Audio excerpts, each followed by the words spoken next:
Assalamualaikum warahmatullahi wabarakatuh.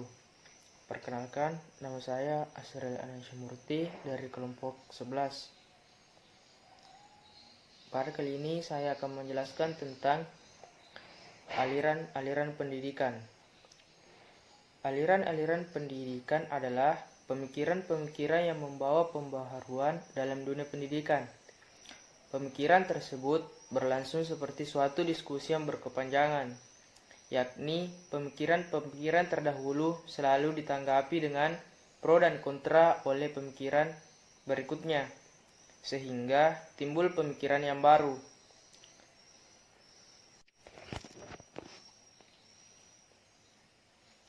Dan demikian seterusnya. Agar diskusi berkepanjangan itu dapat dipahami, perlu aspek dari aliran-aliran itu yang harus dipahami.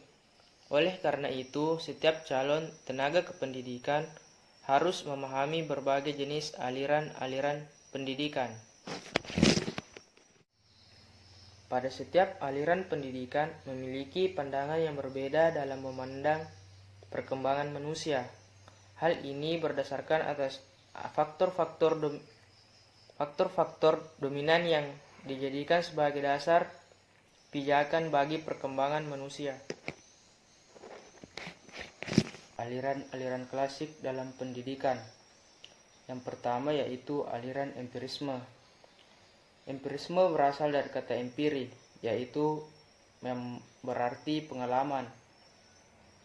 Aliran empirisme diperkenalkan oleh seorang filsuf yang bernama John Locke pada tahun 1632 sampai 1704.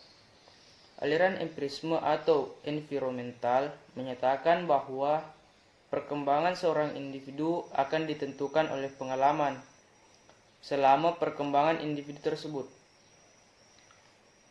Para penganut empirisme menganggap bahwa setiap anak lahir seperti tabula rasa, dalam keadaan kosong dan tak punya kemampuan. Apa itu tabula rasa? Tabula rasa adalah istilah bahasa Latin yang berarti buku tulis yang kosong atau lembaran kosong. Doktrin tabula rasa menekankan arti penting pengalaman, lingkungan, dan pendidikan. Bakat dan pembawaan sejak lahir dianggap tidak ada pengaruhnya.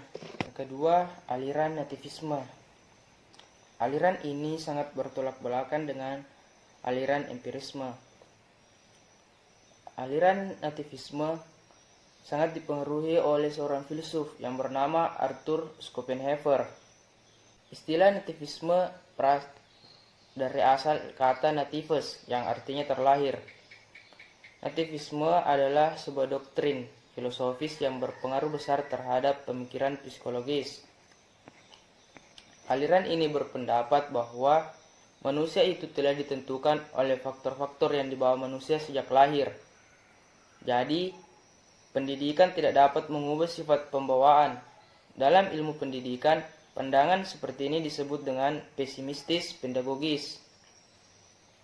Pendidikan yang tidak sesuai dengan bakat dan pembawaan anak didik tidak akan berguna untuk perkembangan anak itu sendiri. Bagi nativisme, lingkungan sekitar tidak mempengaruhi perkembangan anak. Menurut aliran nativisme, pendidikan tidak bisa mengubah perkembangan seorang anak atau tidak mempunyai pengaruh sama sekali. Contohnya, seorang pemuda sekolah menengah mempunyai bakat musik. Walaupun orang tuanya yang sering menasihati bahkan memarahinya agar ingin belajar, tapi pikiran dan perasaannya tetap tertuju pada musik dan dia akan tetap menjadi pemusik. Saya Mira Atun Hayati akan menjelaskan tentang aliran-aliran klasik dalam pendidikan. Yang ketiga, aliran naturalisme. Nature artinya alam yang dibawa sejak lahir. Aliran ini dipelopori oleh seorang filosof dari Prancis, J.J. Rousseau, 1712 sampai 1778. Naturalisme berpendapat bahwa semua anak yang baru dilahirkan mempunyai pembawaan yang baik dan tidak satupun dengan pembawaan yang buruk. Seperti yang dikatakan oleh tokoh aliran ini, semua anak adalah baik pada waktu baru datang dari Sang Pencipta, tetapi rusak di tangan manusia. Oleh karena itu, sebagai pendidik, Rousseau mengajukan pendidikan alam. Artinya, anak hendaklah dibiarkan tumbuh dan berkembang sendiri menurut alamnya. Perlunya permainan bebas kepada anak didik untuk mengembangkan pemahamannya, pembawaannya, kemampuannya, serta kecenderungannya. Menurut aliran naturalisme, pendidikan harus dijauhkan dari anak-anak. Seperti yang diketahui, gagasan naturalisme yang menolak campur tangan pendidikan. Sampai saat ini, malahan terbukti sebaliknya, pendidikan makin lama makin diperlukan. Selanjutnya, aliran-aliran klasik dalam pendidikan. Yang keempat, aliran konvergensi. Aliran konvergensi dipelopori oleh William Stern 1871 sampai 1939. Ia berpendapat bahwa seorang anak dilahirkan di dunia sudah disertai pembawaan baik maupun pembawaan buruk. Bakat yang dibawa oleh anak pada waktu lahir tidak akan berkembang dengan baik tanpa adanya dukungan lingkungan yang sesuai untuk perkembangannya. Sebaliknya, lingkungan yang baik dapat menghasilkan perkembangan anak yang optimal kalau memang pada diri anak tidak terdapat bakat yang diperlukan untuk pengembang itu. Contoh, pada hakikatnya, kemampuan anak berbahasa dengan kata-kata adalah juga hasil konvergensi. Pada anak ada pembawaan untuk berbicara dan melalui situasi lingkungannya anak belajar berbicara dalam bahasa tertentu. Lingkungan pun mempengaruhi anak didik dalam mengembangkan pembawaan bahasanya. Karena itu, anak mula-mula menggunakan bahasa lingkungannya. Karena manusia adalah makhluk yang dapat dan mampu memilih dalam menentukan sesuatu mengenai dirinya secara bebas. Menurut aliran konvergensi, bahwa semua yang berkembang dalam diri suatu individu ditentukan oleh pembawaan dan juga oleh lingkungannya. Sekian materi dari saya. Materi selanjutnya akan disampaikan oleh teman saya, Ayudia Afsari. Perkenalkan, saya Ayudia Afsari. Pada kesempatan kali ini saya akan menjelaskan mengenai dua aliran pokok pendidikan di Indonesia. Adapun kedua aliran tersebut, yang pertama perguruan kebangsaan taman siswa dan yang kedua ruang pendidik INS Kayu Tanam. Kedua hal ini dipandang sebagai suatu tonggak pemikiran tentang pendidikan di Indonesia. Selanjutnya, mari kita bahas mengenai aliran yang pertama, yaitu perguruan kebangsaan taman siswa. Perguruan kebangsaan taman siswa didirikan oleh Ki Hajar Dewantara pada tanggal 3 Juli 1922 di Yogyakarta, yakni dalam bentuk yayasan. Selanjutnya, dibentuk Taman Indria atau Taman Kanak-kanak dan kursus guru. Kemudian dibentuk Taman Muda atau Sekolah Dasar, disusul Taman Dewasa merangkap Taman Guru. Sekarang ini telah dikembangkan sehingga meliputi pula Taman Madya, Prasarjana, dan Sarjana Wiyata. Dengan demikian, telah meliputi semua jenjang persekolahan dari pendidikan prasekolah, pendidikan dasar, pendidikan menengah, hingga pendidikan tinggi.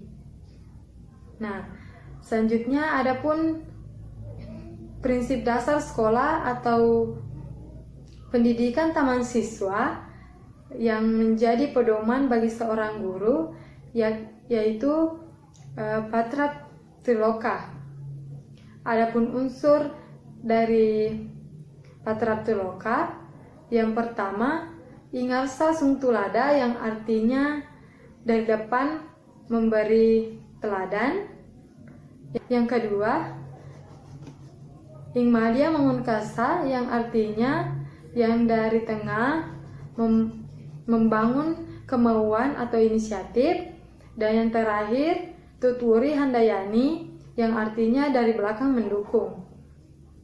Adapun ketujuh asas-asas yang ada pada perguruan kebangsaan teman siswa, ya, atau biasa disebut sebagai asas 1922, yakni yang pertama, bahwa setiap orang mempunyai hak mengatur dirinya sendiri dengan mengingat terbitnya persatuan dalam peri kehidupan umum.